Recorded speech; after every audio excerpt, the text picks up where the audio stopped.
Pamra kwan so ewo eye kwan afe anomu siesie ewo aya akwasi so eye kunase kwantempon so. Na emprempren osofo no ene wo men ohwe na ho ne ne ensensem eso yonimyamfo John Abjirai Ginapo wakase ekirem sei obesre enipa binom eye adwuma ewo ECG wonom mfidi ase ha adwen ye panto manfiri wonom a woma betu omu nyina firi no mutu omu so wie nso a woma so beye hye perfect say wa obedi agro no batumi akodem ewa fiase. Acting Director Edema Elections and Research Edema MPP Amanyoko Eastern Regional Executive Election eba so no Edin Sama tudwa echemu say anamusifo beye ahanso anacheso mbebo amadwumedie no atimi akoso.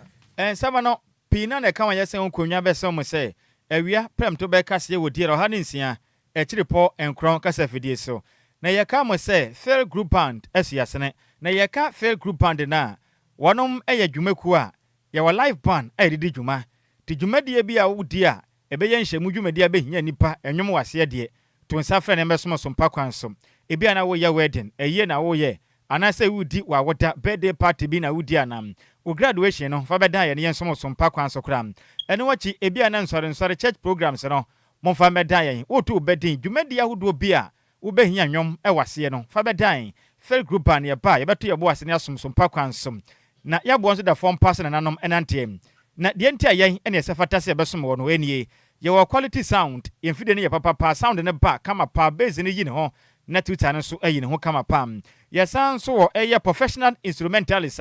omon bibia bo kama nwum bia betuma nya ho beat ama I'm to fonso no nwum bia to a ye ba odwumedi asa medofo ye nguwani ma seda kram ye san so wo quality instrument ye ba enya afi na mfidie ne yesiwe yadum monkwahwe we janam hata bi yemfidie ne ntesa na opeyachi akwan a ye watema community 22 ba roso inside honom ene ye wom ya homa trofo no enim 0242 965 391 0242 965 391 and 0541 149 741. Yesi weekend mu de na chesenhyemude dodo na na bekoso yie bekoso abadin to aye fro eba birthday parties ahodo ani na bekoso na eba nhyemude nso de ayade ansuo ane edosom ahoho enu nti pensu kroji a wono ma betimi abo adwuma ye woni padua na FDA nso ede stamp ede asiso eno a eni Lumba super eno no ba DLFM hanoma onsa ebetimi akabi na sedodo ana wupe eto aton a na wa frem penifo ewe 0549 889685 and 0549 436 616. Sanso ana wiya yeguso kai mo say adwumakuo kase bi eto nsa de afra wa wiya yi ne nyina da se prampram afasha ne bre na aso no enti fast trade for eto nsa afra wo say bere monkwahiem ewo prampram na homo ho afahye no monkwaji mani ankasa enti mesra wo pa so wira firi ho na meka o dwumade no ye pa ho ntoma enne ekopem osana boso de toso aduasa na ya prapra kire wie enti o man ganam ba bia ho de pa no eyenkran so na ye prampram bo ho na ye nkom na eye frustrate na fin so prampram traditional cast na dwumade esi o mosere so am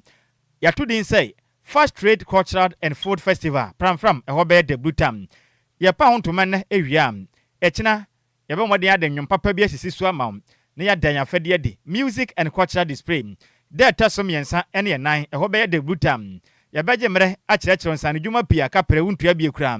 there taso eye enum kro no eye art and drawing competition ehobe de ankasa na 20th August no eno na be back to our root day games agudie bia wo kai se mede bia twam na yetie no e be hyehye so ho no me de tame owale na se de na wo pe ko na ho no be de pam 21st no eno na be rap and singing competition artiste 9 so eka ho a pram de in fact ba mo de anako na ho be de panti bo ho na ye nko mimi giram wo so giram giraf madwuma ko giram a na de na wo twen e beto dwa e wo pram Anglican Park ene e hye ase bo ho na afahye mu odede eno ane homo ho afahye beto dwa Our Pram Fair Trade Cultural and Food Festival. Pram. Hobe kikim. Honum beye bom fretem. Edwumaku na sense wie yentenase na yemfa aka kase no emesomum. Akenkanfo benu yesi nkunya besomo no. Edi ameje so yo wofa. Ose adeya de wanf at Nhyiraba Kwadwo Sammy B. Mahutedin ene bantwe bonana otafrija. Menim wofa ase ba wa ye dode dewie.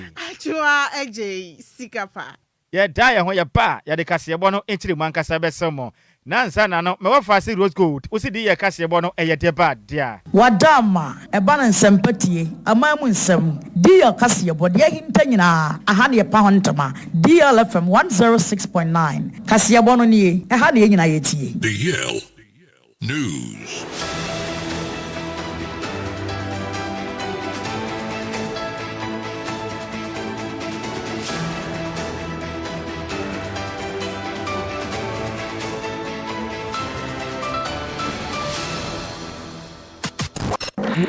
It's official. DLFM 106.9. Yamamo akwaba afi tumirika ne hia yen e Facebook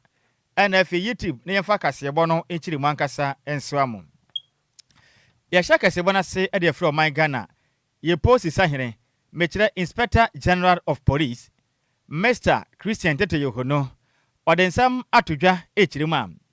emprempram no kasai wanom ensa aka enipamu pode basa wanom edomudwuma sei yenuanom muslimifo empenifo bi ene binim so eye akristofo a wanom kan kasakasa bi a yakopon enum ne nukurenie emfa emrekwan mu kuram ebi kasa editia ebisom saa na kristofo eye saa nso na yenuanom muslimifo so esom no so ebinom eye na papa Christian Tete Yohono kirem se sabe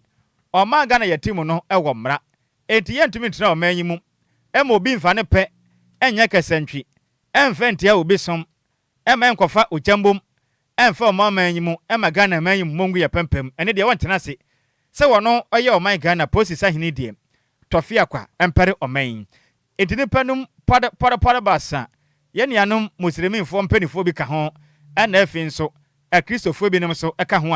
a kristofo bi ekasa editia ye ne de oyekofale bai edema muslimin sam enkomsheri Muhammad ena yenuanom chesene muslimin fo bi nso ekasa editia Jesus Christ ono so nam no so a ema kristosom ebe ewiase na IGP post sahene echirem sem wodom atena se adwene ho ahunu se o man yetim ne sabe obi ansene o man Ghana mrente no wodom saka se nipa mu pode basa sem o matu sa na mobone nti ena amekasei wanom ewo eposifu akate a anasa akache amra eguso hwehwe wonom ensem na IGP echirem sei obesre o man Ghana esoma hodo mu enipako nyina se o man Ghana womra enti wa wonim na befa esom behyehye yeso na wakase tia obisom na wakofa ojambom ena yente ase mochi we ya munkuno muntwane tidie wonsene o man Ghana mra o kirem sei o man Ghana mra enso ndema we sunti obetu akristofo akandifo nyina ne mase ana afi nso yenuanom muslimesom akandifo nyina sosramo ada efri na eko yema o man Ghana mra eni hini manyimum na kasa ba kwafa ochambom atoyanchema bade yema made na nyina kwa ewo yakasa mu na IGP edesa de tudwamra wadom kwahia akristofo ana afi nso yenuanom muslimesom mpanimfo a wonom eda wonom soma anamu asi wo manamu wo man Ghana mu ena IGP ede ensam tudwa na wosrem sei obesra akristofo ena afi so yenuanom muslimifo akanifo sei momodia ntenase na omani na wasa sabe abo akrodom na efri neko asomdwa ya de ehia pam enti monkasa nkyere masafo masa efri na ekwei obia hu ni sei obia som eye enti sabe ono nyonko enhyehye enya ba kwa ne nkyere sabe bunanimtia enti wa wonim na baka nsem bia ebetimi akwafa ohawde abagana mu de yentena senso so kram IGP echirem sei obesre o my Ghana ekanifo won dada esoma hodo nyina no ne sei monda subapedi na emma monso so a omoye echidifo mudi machire no obia nsua bi muni kan entu ana mompa eno achi nkabo mepa endadi na mo amoye mpanifo entu ana mompa bebo pa machidifo no so no etimi esua monante ne bi IGP echirem sei ode kokobọ edema o my Ghana esum nipa nyina efiri neko wa wonim obefa esum hyehyɛ so ekwati awunua atata nipa yebeku nipa de o my Ghana mra wonse ne ntemra no edo ebeto o level pam nansa na IGP bekasa kra no yentie de yentie IGP enam so ne wonom ene kristofo na afisi ne anom muslim mpanifo ekwa kwahie wo be di ko sheni Muhammad atam biara no ojuma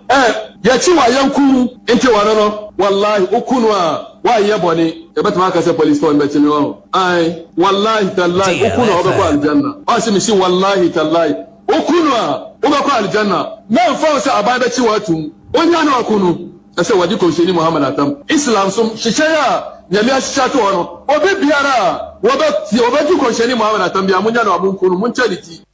enti ensem wenti nene o my Ghana post sahene yam papa IGP Mr. Christian to yehono eden ensem we tu dwana ne kasa mu no Last week, our nation has watched with heavy hearts as a storm of religious friction unfolded across our traditional and digital spaces. We have seen provocative words spoken against the Holy Prophet Muhammad, peace be upon him. We have heard inflammatory calls for extrajudicial violence, and we have witnessed a deeply disturbing video of a Christian cleric while in police handcuffs being slapped by an individual driven by anger. That single act of violence, an assault on a man already subdued by law enforcement, enraged millions of Ghanaians across religious lines. It struck a nerve because it violated our collective sense of decency, our constitutional order, and the sacred values of compassion and tolerance that have kept Ghana as an oasis of peace in a turbulent sub-region. I stand before you today to deliver a clear and unequivocal message. Violence will not fix what words have broken, and vigilante retribution will never replace the rule of law in Ghana. The Ghana Police Service has taken decisive action. The Islamic cleric who called for extrajudicial killings was taken into custody. The Christian cleric accused of blasphemous slurs was also arrested for investigation, and the individual caught on camera slapping the handcuffed pastor has likewise been apprehended to face the full rigors of the law. They are all currently on bail while investigations continue.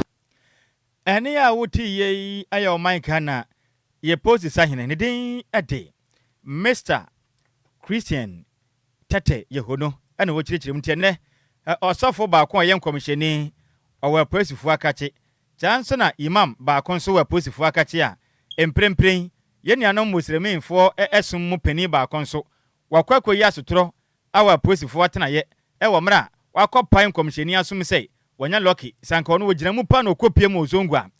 anka samirinka waya nyamede deda ono so polisifu adoa na ka ho a hwehwe mapa eguso a ekosom na enhyemde na ase na mra na opani Paul no ye otwatwerefo penin at the National Peace Council Dr. Church amo ekasa na wochirim say in fact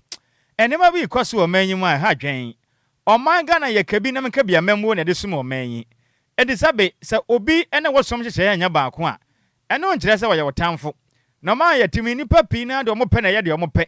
o man ne mra no enya ade a esumi hyehye so sene Ghana mra da enti o kyerem a wo ye kristoni o se wo ye nkramuni medofo yi waso na wo kwane mra no enso nsan Ghana mra ana afenze sabe so obi ne onya adwene e wo waso na hyehye ho a ana wosom hyehye ho a eno nkire se wo tamfo enti afri na ekọ sa ne ma ne nya ekọ kyerem sabe so obi ka asemi fa ho na sa asem na nya wode na so ba pa ne sum beto hye ne so aboro ne de a na ya de a na ya mpese oman asomdwe bam enti wasre ye neanom akanifom de da esoma hodo ano no mmomade ansa ma adwen monto so amoya gitaafo no efri na ekọ sabe dwen sa nipa nyankopon ne bo wa mogya wo mu na jai se obekon atia wunua ade nti a wone ne som enhye nya baako eba ne sa emo oman Ghana asomdwe aye wei o kire mi se obesre oman Ghana Post Service edikan obo ma ba so pass ne o ma chi mpenifo mutu sa anamompani na mo obesre wono mada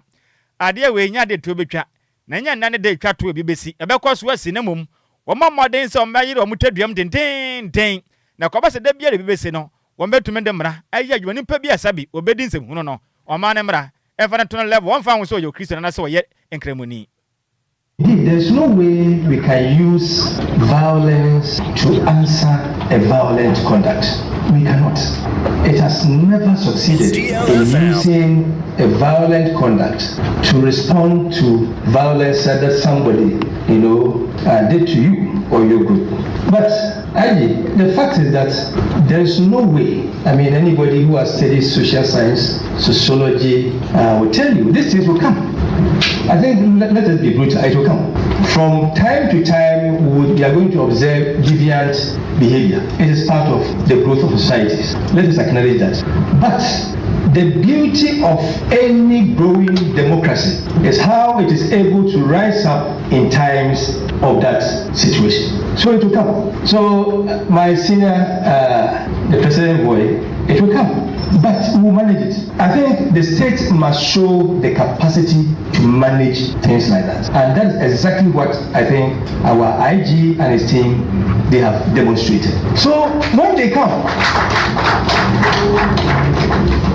colleagues, it will come. Today will not be the last day. I just want us to be sure about that. It will be the last day. So our Christian brothers and sisters, leadership here, it will come. Our Muslim brothers and sisters, it will come. But let us come up with mechanisms that are able to deal with these matters whenever they come. Any awoti ye ono ana waye otwetwerefo penny metre executive secretary at the National Peace Council. The Dean, the Dr. George Amo, and Amoten Ken, Namanibo Yan Sam Training, Same Opoku Brown, and a different and crabo premantemo ebesomy. Yentwa Kasia Boneso na Atasimanso Circuit Court, Asha so ra, your friend say ye Christian Owusu, Wadin Frisiano, Edionumino, Uncle Dev a year a fiasin Frisian edu ewa chronoboko boy ye ewo kumase. Na a year Ashanti Central District Police Command, Anna Chese a bomb modia etimi echi ore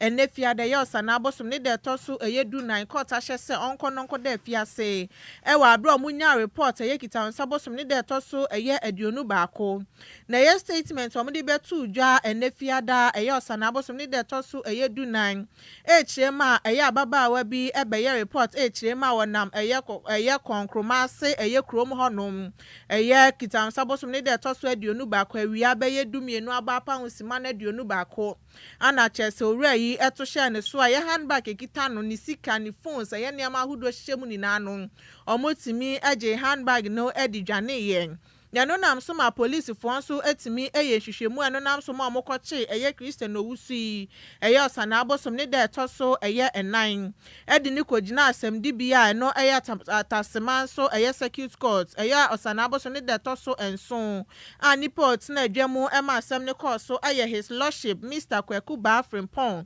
ana cheso otenemu etimi edi asem no na eye Christian Owusu agitumu sampa krono ne de wabo na emumu osre eye court ne se omonfa ne bone enfa enche no court no agitumu na emu omochire ma onkodemu infrisiano edu no nkoye adwumeden ewo krono bo no so eboye ewo kumase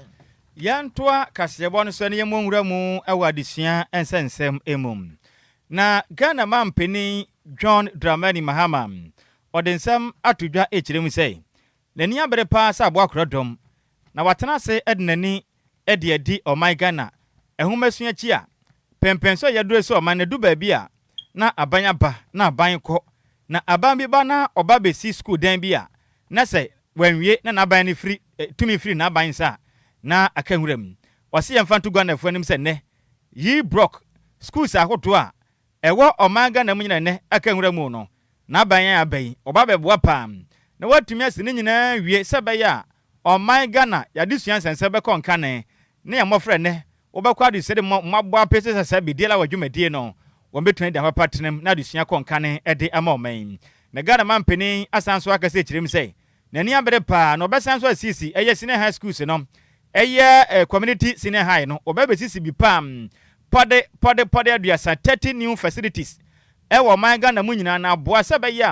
ya mafra moko senior high school ne du ba bia obetwa kwan sa akwa chirichiri sa chese abusua so ni sika na hawa ba fie no obetimi esisa ha we nyina anom na Ghana mampeni said to Jamra okopie mu Upper East region emra oba modern akopa yi broke eye edan kese fefa mpenifo asie ho ntoma na de nsemi edetu edwam na Ghana mampeni kirem sei we nyina nhyehyɛ pa na aba no eye edefa community day senior high school no na boa sebe yam oman Ghana emofra wore mokɔ senior high school no bibia betumi akonkan ede ama wonom Ghana mampeni kirem sei edum pempenso a wohwe eye community day senior high schools na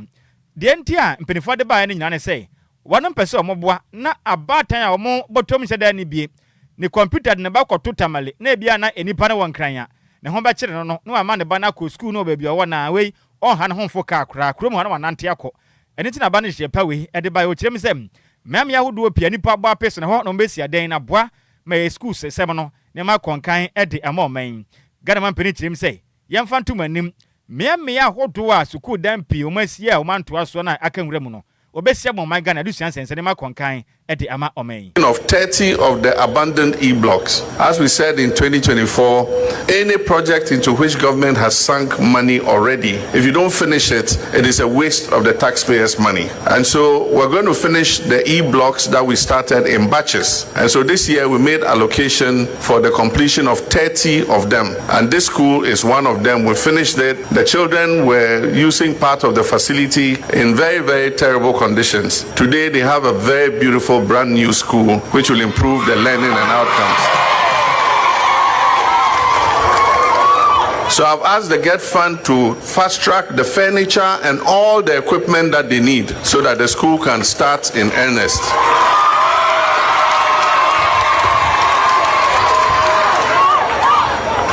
Now, under that project, we're going to build another 30 new e-blocks. These ones, 30 from the scratch. The ones I talked about, we're finishing the abandoned ones. We're going to build another 30 new e-blocks across the country. So there will be 30 new secondary schools across the country. A lot of these new ones are going to be in high population density areas. So in some of the major cities across the country, we will put e-blocks in high density areas so that those will be community day schools. It means the children can even walk from home to the secondary school. So those new 30 ones are going to be mostly in high density population areas so that they will be community day schools. But with schools like this, those we started in our previous term, several of them are situated in rural districts. Enuachi ena Ghana man peni yam Papa John dra mani mahama etwa ne kasa so na wokyire mi say wo hwe yi blog a o ma pound to market se pa e wo paga na we nyina ya ban ni so ade hu no pese wo boa na double track system no e de ma senior high school mofra no otumi e de ba wiye aba kyerem sɛ enam sɛ ye ni adan pi e ma ya mofra wonom e ko senior high school nti ena banada no kofa ene green gold e de set traffic light e de ba ya ene esabe mofra mu ko senior high school na kwa de sɛ obi a okwa akwato apio awa ye fa ni sɛ dabi nche ahomache ene dabi mam kakra 1/3 for your pocket am fancy kwan so ye busuku no tot sam we kwa akra na wasan ba fie na okotena fie be ya bosome miensa na onua nso akobi na obi anya mo chafo kire ma mo man into be bo na wasi adan ni pia bo asa be ya sa double track system no e be fire na be bo ma mo fra mo kosini high school no mo exam so betwe no won be di nkunim kese pefi sei enam se mo ta akotena fie mu nyamre nsua de nti no eno na aka mo fra kwatwa nso hwe na dodo na no edi nkugu. Realize that one of the things affecting the free senior high school was the reduced contact hours between the students and their teachers. And so if we end the double track, it will increase the student teacher contact hours, and we believe that that will improve their performance in the WAEC exams. Ne kwa mo no ana Ghana man peni yam Papa John dra mani mahama kyerɛ mu sɛ yamfa nto oman Ghana de hia yasa mo apa east ene ne patam sɛ mo nso so atadwufo wa mate den na papa apa east for de tie na Ghana man peni kyerɛ mu sɛ sei apa east regional airport no aban gusu a obo adwumaden 24-hour economy omo gyina so mo ya adwuma den sɛ be ya nkyeno mbewie na boa na mo a mo apa east mantam nim mo pewie mu hyanyafo mo nya biafo na wei ufiro no ma bankran kwantenten obetena baase mu saa undru ba bia kodon hwere be ye duba akona da ho tikam ede adea o mampani kyerem se mo so ewie mu hye gina bia fata munti oguso enche bia obewie na o kyerem se eye bosome pode edune 9 24 months ene gina manfie mienu entem no mampani awie se be ya mo so amowo apa is mantem ne mo no mutu kwan awie mu hye mu benya bia na bɔ na nwuma konkan ede amamo develop a city around the airport so that it can have added value. We want to open up the country to air travel because there are some people who want to go very quickly to Accra, transact their business and come back quickly. You cannot sit in a bus for 11 hours going to Accra and 11 hours coming back. And so the time has come for Upper East to have an airport. Before passengers from Upper East have to drive 160 kilometers to Tamale to catch the aircraft from Tamale to Accra. And when they come, they drop in Tamale and they have to drive 160 kilometers to come back to the Upper East. That will be a thing of the past. You'll be able to fly from here directly to Accra. Without driving to Tamale. And so this is going to be an important enabler of economic activity. Aside from that, there are many businesses here in the Upper East region. We have the gold mines. They have to move their gold down to Accra. Sometimes they have to use a bullion van or charter a helicopter. And so it will be easy for them to bring it here and fly their gold bullion to Accra. And so, like he said, the project is 24 months. I've been following the process of the procurement. I want us to let it go quickly. There are 3 airports. Wa Airport. Wa is getting a new airport. Upper East is getting an airport. And then Sunyani is also getting a new airport. Any awuti ye Ghana mampeni. Yam Papa John Dramani Mahama. Yentua Kasiabone Sona District Chief Executive at the Manchester South, Ayonian for Benjamin Mafo, Ede Kokobo, Ede Aquamo, Mutu, former good dear, no and family crying so, walk a year, acquire Musias for floor, a year, acquisiso, a year Conina, second imponus, Rema, so man, Jay, Mujumedio Mudina, Yadium so a betchewom. Naya Manchester South District Assembly for Rema, Yadom Bets Nahon, Mamma, more to a former good dear, Apes kumnya anachese yo modom person mo say Agyei Sikapa du aban ene asanko gold Ghana for e de ahye mo say kwan no betimi asiesie esan so mo obo mo homoden asesa kwan no betimi asiesie na bibia ye kama na emum afomagudi etufo no so wo ho no maye o ma adwen say omo de kwan na omo ye nenu a no mo so no ombeba akose no mo chiema omo nkofo mo niam nina emfen free ho no mesan so mo person behu omo e wo ho no na omo nsa eso omo mudi anachese ya de omo so bechi wo ma de omo akwa jina asemdi bia na emra ne so no ene omo edi na yo nyonya former for edi nsemi edi tujwa wa bra Manchester South District Assembly for eye omanjuma e won potamiense no e wo mensninim eye manso akwasisu kumpese ene eye nyankoma sen se ne be yo mo so bebo na hunidie hu nsem etimi akosuye ene bene nanane akwasiso assemblyman na hia maka kire mo se omo mudi ekwan hu no nyina no aida se ombese so omne makọ anase ombehunu se mafo beche wo mo na ye do mafa mra kwan so fizementina ho manipa baako ni sika wo pe no emese o man na japade ema ye mo mampanin ema me ye mo DC din enti de me ka ne se akwasusu man obi biara o ye adwuma wo kwan ho no onsesa ne nema no fanko ye pam wo mo na o maba ye che wo mo na o maba de se de ye beba ne ye che wa enya ha eni ebedi wasem kwan bi e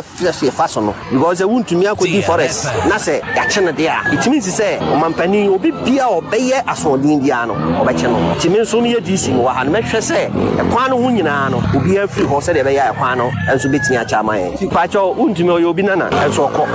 enti nana sem ni memra de emra de mra the law is the law ananya sa ha enti sa wo ye udwumadi na esai o man na japade a wo se de wo fa mra kwan so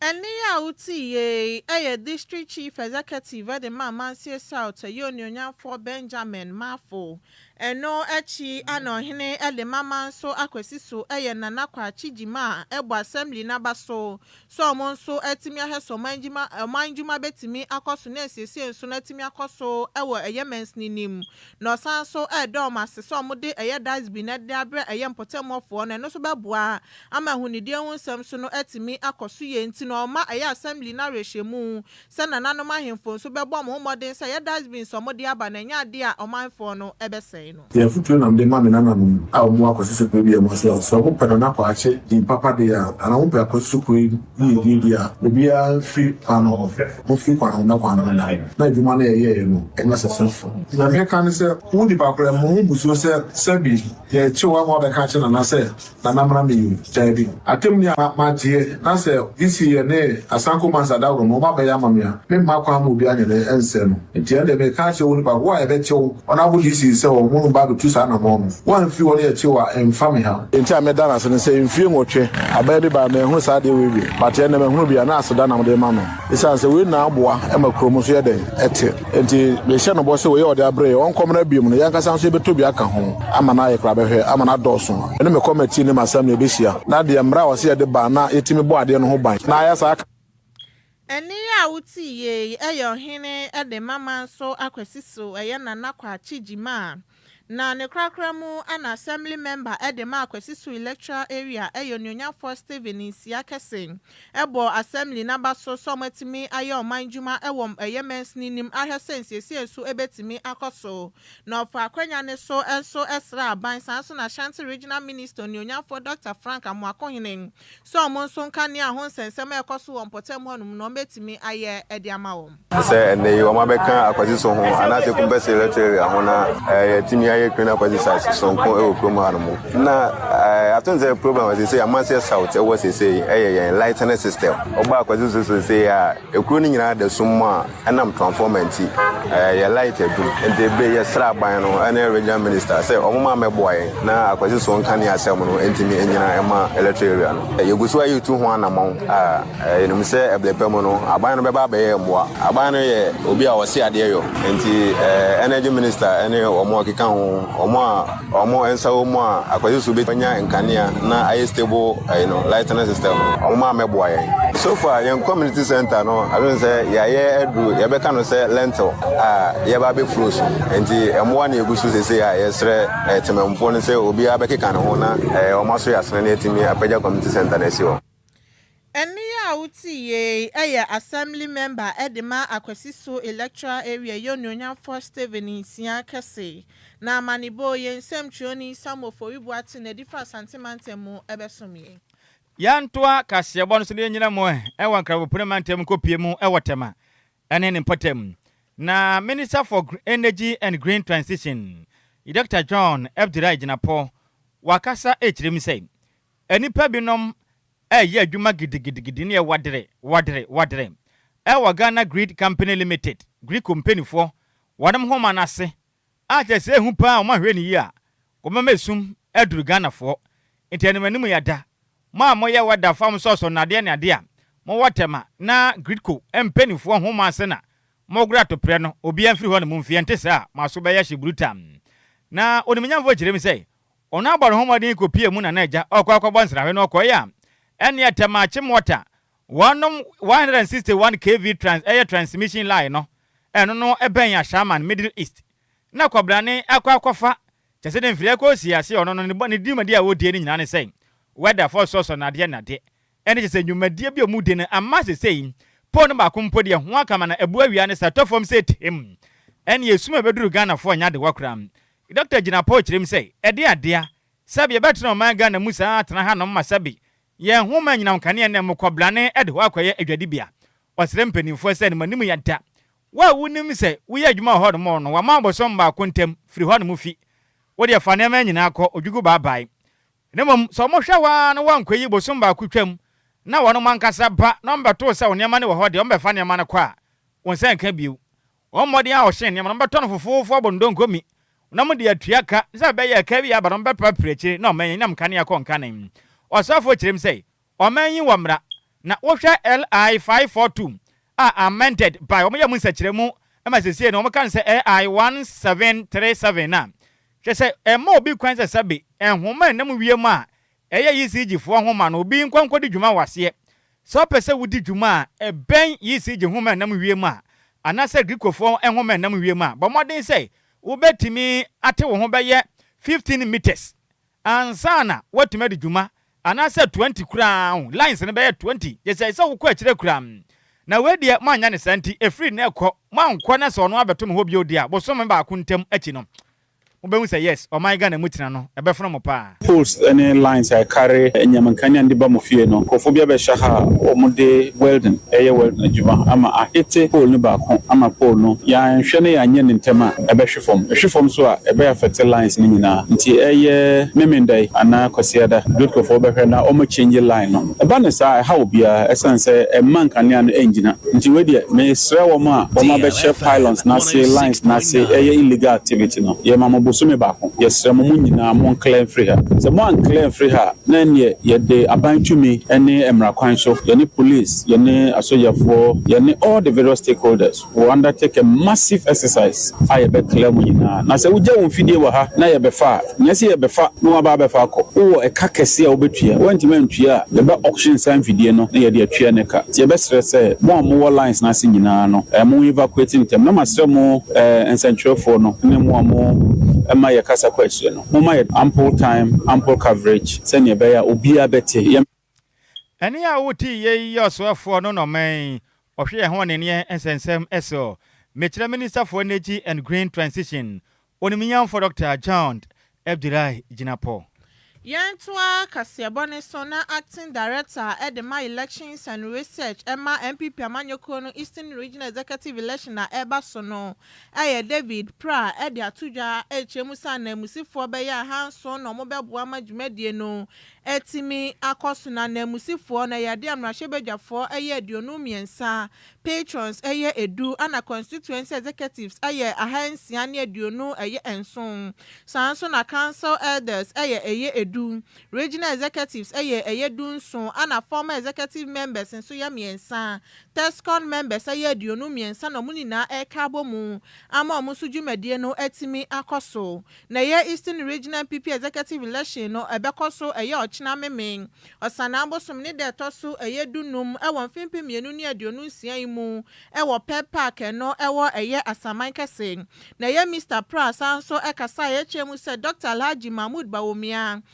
no ana Frankatuni and the men people Amanyoko no ehia mo ho ade no mu ni mu de mo executive members o metimi aboa ne sane be yon be ye adwumaden na mfimpi mienu ne aduonu wotwene so mo so no ensa etimi aka akonya no no chirema supporters mo edema candidate be ye aduonu so na enko makoma nto mo yem no mo hwese bibi o mo be ye bia no mo koye basabasa ye na asumdwe so entimi nkoso na exercise no mo be ye no bibia entimi enkoye na osanso ekasabie no chemu se Ghana fo esuye pa SMPP Amanyoko no so omombeji omo FM free NDC Amanyoko ni se mesanso oman ni mu ayeden intayade omo so ebuabu omo ho sane ebe ya ochina election ebekoso no bibia ebetimi akoye koso owura baumia obi a owo ni siade hu kese pa ehia executive ebe ka nechi na wetimi ede impuntuduma na ndema pa abra oman Ghana nti yame adoma yina no ebehia wa saman kese be minida na ato aba executives na mpenufo abeba beto aba bi constituency executives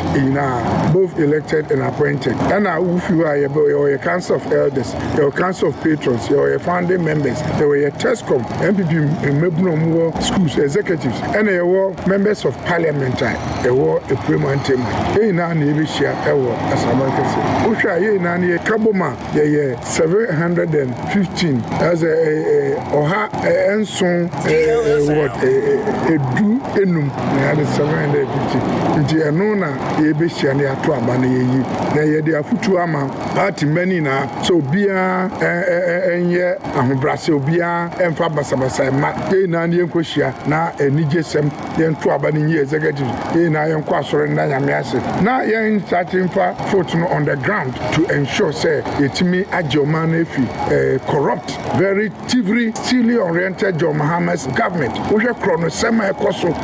ton go the box DLFM 106.9 Enia Uti acting director at the My Elections and Research at the MPP Amanyoko no Eastern Regional Executive Election na eba so David Pra na maniboy ensem choni continue kofi obona different mantemo ebesomye ye gina we sini agbo wadwenche ne tew e dia somo e wo Facebook no so na me wo fa se ye bo ahegan de aba no so manya ha o umbo adwumaden pa na wo che ye nyina awie na Samuel eye okan de aba no se DL News all the best. Keep it up, fire burning. And me that's me what I say. Yes, Samuel Okanya, I mean, shall be na comfort mati dia ba no so ma ya ho wo fa Sammy B ni Adjoa Agyei Sikapa DLFM news ni in fact agi bia jedem pa na otie awia no kirem say ode nchiama Wasti Martina odobo ni junction efia papa bi ono so wa Martina and efin so Friday bonds o munyina wo DLFM Callers Association no o che o munyina awia na Kofi Parliament dia ba no say Ghana for here action pa I say Ghanaians need action over this galamsey issue not compare when the or say Ghana for no galamsey no sensem ne ehu bibi ne pese ehu pese ase tu prekupe na ye free or share life e di free agona wo bi kuma pa no de ba na me wo fa se ba Sandra Beka dia ba na so ma ya ho wo fa Nhyiraba Kwadwo Sammy P ene Adjoa Agyei Sikapa here life e di free time free zone no chirem se ka se bone taxi papa na jetua to bruta den kra na wo chirem a odin cha ka se koma message pressure fusu odeblo ni papa bi odare too much ene ode abai na wasanse Lumba nsupa agiba bia monkope bi nom ene yensu papa wo manyim na Richard Manu dia ba na so ma ya ho wo fa Sammy B ene Adjoa Agyei Sikapa in fact ka se bone papa special greeting to all DLFM Callers Association members ni nyina ka se bone ya dia si ye wie na ba ne say pe obatia ni Buja for me to me now. Buja for me to me now. Buja for me to me now. So the to me down. Okay. Who says why basa bi? When you basa kra on. We be fine. Not at all. Na Kofi na why a camera na free ni so yi. Yeah, when anim, once why you ade na free no so. Huh? Yeah, when anim. Ya botre. Se bibia ye boko, bibia ye fine. Bibia ye boko. Utumi da. Pa. Ba me no hear so ntumi na o. Why? Wait, tete. Buja for me to me now. Buja for me to me now. Say busia for me to me no. Eh. Empenize obrapa eja ni wura kwan ananya sa de tie. E kire din ka se bone ye de si musemufo ne ya miss me bera ho fedua ne se mu ema ya miss me no. Ene wachi na champion tailor de pie mum e wo Facebook NF yiti makase bono. Wo ba modia enya bi ehweyem. DJ Zigibi echinchim kase fremfo ma de somnya wi ekenkanfo ye banu tu ogina meje so ya wofa. Wase ade de one at Nhyiraba Kwadwo Sammy B. Mautedin and the banchre bonana watafri Germany. Adjoa Agyei Sikapa. Bibia ka kire na ni nyina no. Ni nyina no. Okay. Ema mo nyina monitor ade hye. Ye kure na Adjoa Sik na pamfo. E na betena se abesomo sompa. Yakra mo. Pull up. Somebody do 192 because Tema is about exploding. This September, history will be made inside Chrome Pab. The king